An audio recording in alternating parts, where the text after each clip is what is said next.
I got a message from a daughter I never knew, calling me a deadbeat dad, but her mother never told me she was pregnant, and vanished when we finally met. Hello Reddit I plus here. My name is Jordan Hayes. I'm 42 years old, and 3 weeks ago, I received a message that cracked open a chapter of my life I didn't even know existed. It came through Instagram, of all places. A long, furious message from someone I didn't know. A young woman named Kayla wrote, "I just wanted you to know I'm graduating college next month without a cent from you. I made it despite having a deadbeat for a father. You walked out on Mom and me, but I rose anyway." I blinked at the screen for a long time, my thumb hovering over the reply button, my heart caught somewhere between confusion and dread. I don't have any children. At least, I didn't think I did. Then she dropped a name that turned my blood cold. Her mother, she wrote, was Natalie Cortez. Natalie. God. I hadn't heard that name in 2 decades, but it came back like a lightning strike. I was 22 when I met her. She was 19. We were both students at a community college in Pittsburgh. I was taking business classes. She was studying nursing. We weren't perfect, but we were in love, or at least, young enough to believe we were. One day, without warning, she vanished. No explanation.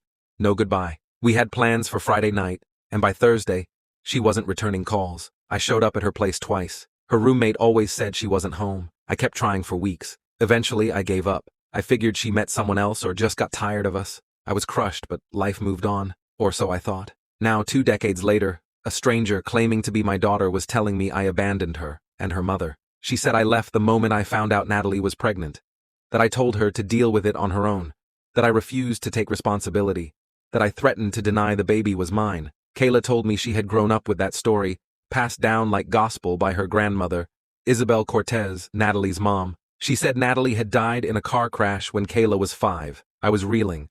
I didn't sleep that night. I dug out an old shoebox with photos from college. There were pictures of me and Natalie, smiling, kissing, holding hands at a campus fair. She looked so alive in those memories, so full of fire. I couldn't reconcile that woman with someone who would lie about me to her entire family. I wrote Kayla back. I told her I never knew Natalie was pregnant, that I tried calling for weeks after she ghosted me, that I would have stayed, that I wanted to be there. Her reply was cold. "Sure. All you guys say the same thing. You never knew. You never meant to leave. You're always the victim." She said her grandmother told her I begged Natalie to get an abortion and vanished when she wouldn't go through with it. I couldn't believe what I was reading. But even if she didn't trust me, I had to try. I asked to meet. After a few more messages, tense, accusatory, Kayla agreed. She said she'd meet me at a coffee shop downtown. She wanted to look me in the eye and see what kind of man could walk away from his own blood. I showed up half an hour early. I brought everything. Old photos of me and Natalie, phone records from 2003, that showed I had called her dozens of times after she vanished. My hands were shaking as I sat there. Then she walked in.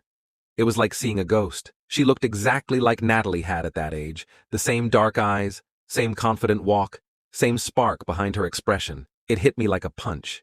She sat down and didn't waste time. She told me about growing up without a father, about school plays and birthdays with one empty chair, about her grandmother's struggle to raise her after Natalie's death, about the story she'd been told, that I was a selfish boy who ran when life got hard, that I broke Natalie's heart and never looked back. I tried to show her the phone records, the photos, the evidence. She brushed them away like they were garbage. "Anyone can fake those," she snapped. "Pictures don't prove you weren't a coward." Her words were sharp, but I didn't flinch. I just listened. After nearly 2 hours, she got up and said, "I didn't come to reconnect. I came to show you what you missed out on. I didn't need you then, and I don't need you now. I just wanted you to know I survived in spite of you." And she left. I sat there another hour. That photo of me and Natalie at the carnival sat on the table. She was laughing in the shot. God, she had been beautiful. It didn't make sense. Why would she lie like that? Why wouldn't she tell me? That week, I couldn't stop thinking, if her family really believed I'd abandoned them, why didn't they try to track me down? Why wasn't there any court order for child support? Something didn't add up. Then I remembered Vanessa, Natalie's older sister, 4 years older, smart, sharp-tongued, studying law when I was dating Natalie. She and I had barely crossed paths, but I remembered Natalie talking about how close they were. Maybe she knew the truth. It took days to find her. She'd married, changed her last name, moved to a different state. Eventually, I found her LinkedIn. She was working as a CPA in Harrisburg. I sent a message explaining who I was and that Kayla had contacted me. I said there were details about Natalie's pregnancy that didn't make sense, and I just wanted to talk. Vanessa responded 2 days later. "I remember you," she wrote. Let's meet. We agreed to meet halfway. She arrived with a manila folder and a skeptical look. Vanessa had believed the same story as the rest of the family, that I left when Natalie told me she was pregnant, but I showed her the phone logs.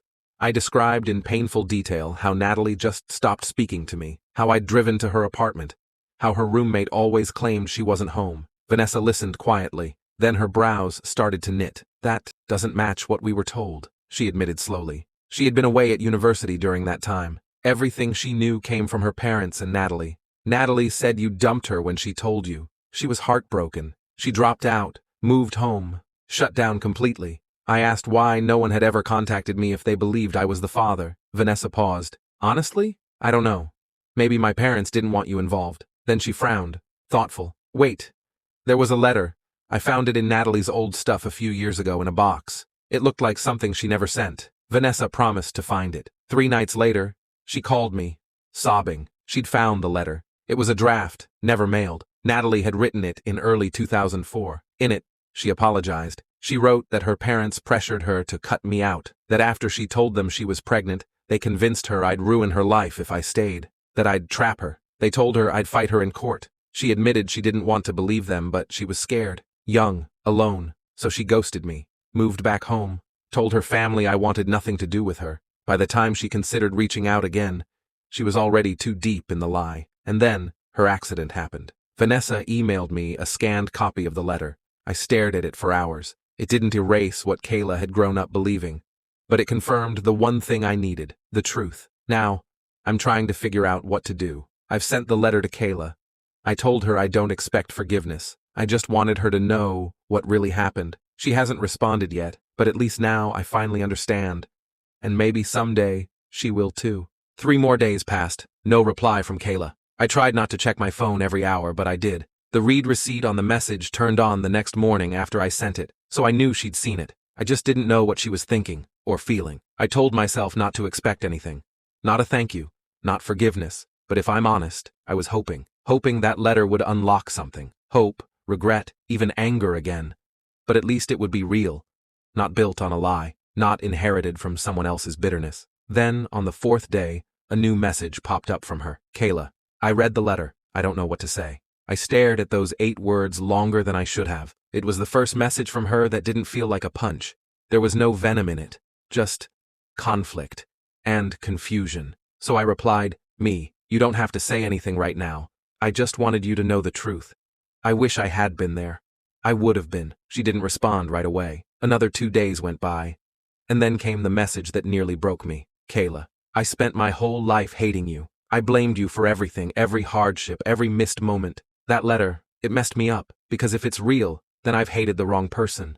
Kayla, I thought I knew who you were, but now I don't even know who my mother was. I sat on my porch, phone in hand, staring at that message under the warm, orange glow of sunset. My hands trembled, not from anger or grief, but from something deeper, grief for all the years we lost. I replied, I can't undo what you were told, or how it shaped you, but I'm here now. If you ever want to talk, or ask me anything, even if you just want to yell, I'll listen. That's all I can offer. The next message came hours later, in the middle of the night. Kayla, would you meet me again? No yelling this time, just coffee. We met again at the same place. She was quieter this time. Her guard was still up, but something was different. She had brought a small photo album. Inside were pictures of her as a baby, a toddler in elementary school, the kind of moments I'd missed. First steps, missing front teeth, Halloween costumes. She pointed to one. That was my 5th birthday, a week before the accident. It was the last picture I have with my mom. I looked at the photo, then at her. You look so much like her. Kayla looked down, then asked, did you love her? That question came out soft, uncertain. She didn't ask it as an accusation. She asked it like a daughter trying to piece together a puzzle she'd been solving with the wrong pieces. I nodded. I did, more than she probably ever knew. She didn't say anything for a while. We sat in silence, just sipping our coffee. Then she said, I don't know what happens next. I'm not ready to call you Dad. I'm still angry, still hurt. But I'm tired of feeling like I don't know the truth. Tired of being angry. I didn't push her. I didn't ask for more.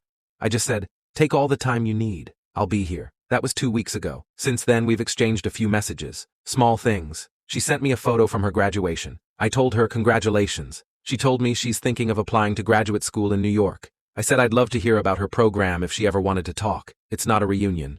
Not yet. but it's a start. Sometimes, healing doesn't begin with forgiveness. It begins with the truth. And sometimes, the truth doesn't fix everything. But it opens a door that had been shut for too long. And now, for the first time in 20 years, that door is cracked open. I don't know what's waiting on the other side, but I know I'm ready to walk through when she is.